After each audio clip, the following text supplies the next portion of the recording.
महाराष्ट्र मुंबई में Mumbai police commissioners की तारीख किताब की रोनुमाई। मुंबई से एक अहम खबर सामने आई, जहां पर सीनियर सहाफ़ी प्रभाकर पवार की तहरीर करदा किताब मुंबई पुलिस कमिश्नर्स की तारीख की रोनुमाई की तकरीब जोश खरोश के साथ की गई मुनक़िद।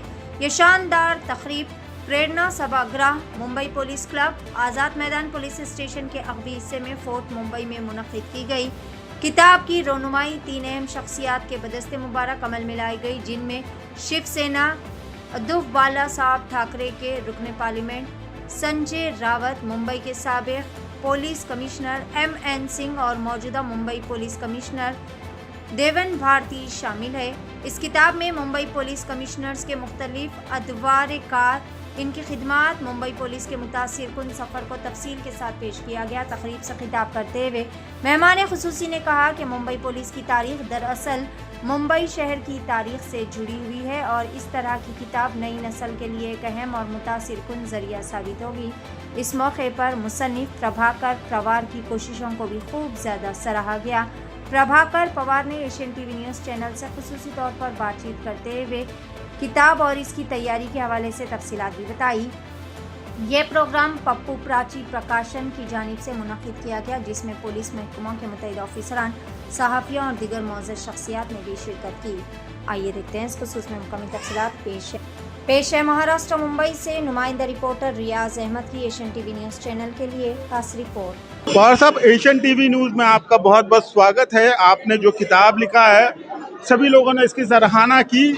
इसकी जर्नी के बारे में बताएंगे आप, किस तरह से आपके मन में आया इस तरह की किताब लिखना है, और ख़ासकर पुलिस आयुक्त के जो इतिहास है उसका जिक्र किया है आपने इसमें। मैं सामना में क्राइम रिपोर्टिंग करता था।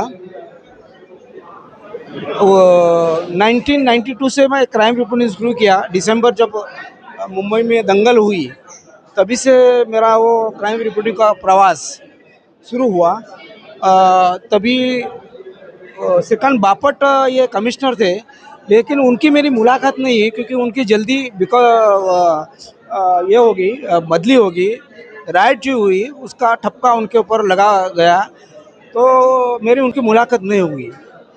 तो 1993 में उनके जगह पे अमरजीत सिंह सामरा साहब सीपी करके मुंबई के आए।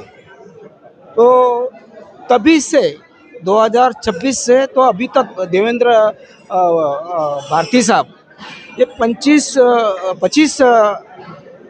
कमिश्नर हुए, उनसे मेरी डायरेक्ट मुलाकात हुई है, मेरा अच्छे फ्रेंडशिप हुई है।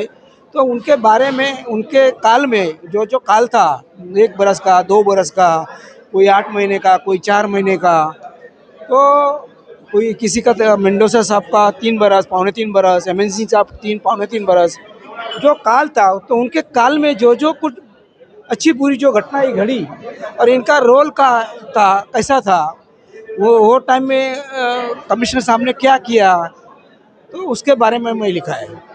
हमने एक बात गर्व की कि आप कहीं ना कहीं जो एक्स कमिश्नर ऑफ पुलिस थे MN सिंह साहब, उनकी काफ़ी सराहना कर रहे थे। उनसे जो खास अटैचमेंट का कुछ कारण बताना चाहेंगे आप?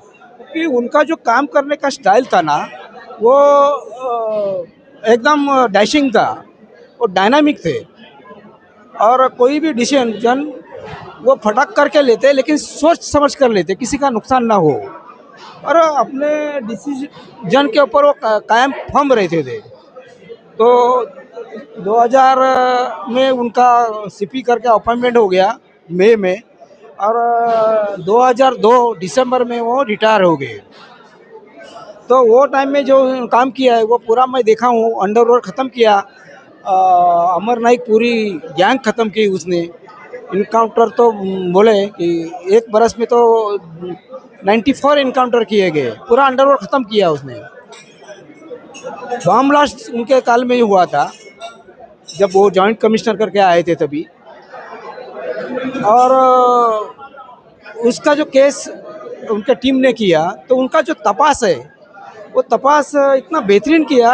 189 आरोपी पकड़े गए और उनको कन्विक्शन 100 के ऊपर हुआ, 10 लोग को फांसी हुआ।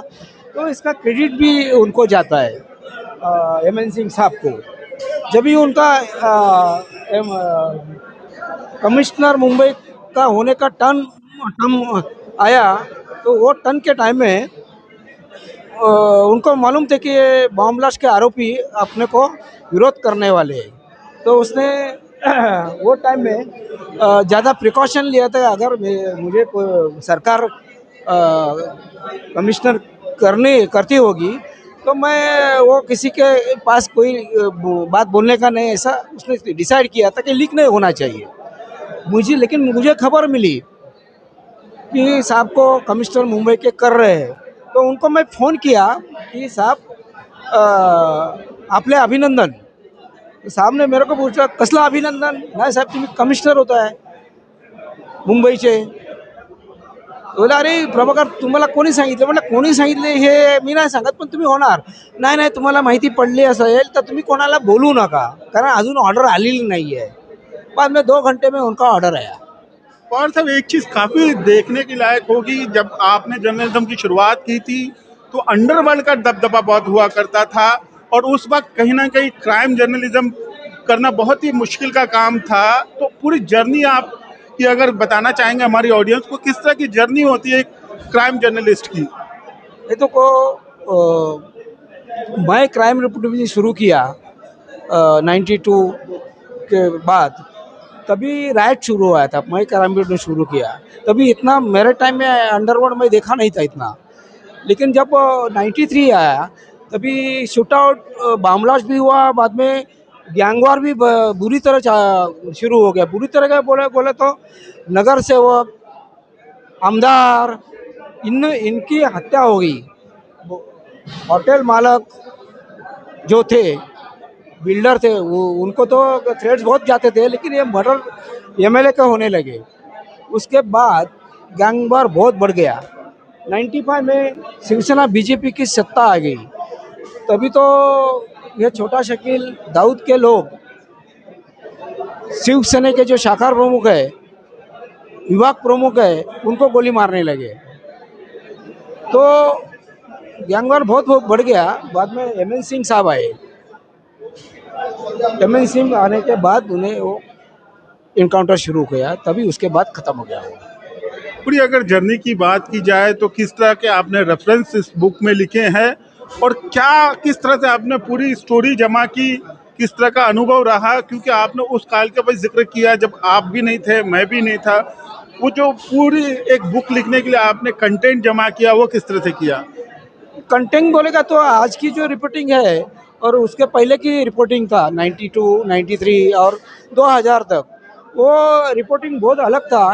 तभी चैनल वाले थे, नए से नहीं, लेकिन ज़्यादा इतना मेहनत नहीं करते थे। हम लोग क्राइम रिपोर्टर, सामना पकड़ो, लोकसत्ता पकड़ो, महाराष्ट्र टाइम्स पकड़ो, तो हम लोग फील्ड में जाके, पुलिस स्टेशन में जाके डिटेक्शन ऑफिसर, क्राइम पीआई, इन लोग को मिलते थे। तो उधर जाने के बाद, फील्ड में जाने के बाद हमको ज़्यादा इन्फॉर्मेशन मिलती थी। लेकिन अभी ऐसा नहीं, अभी सब रिपोर्टिंग जो है व्हाट्सएप रिपोर्टिंग है। हमसे बात करने का बहुत बहुत शुक्रिया sir, thank you so much. Thank you.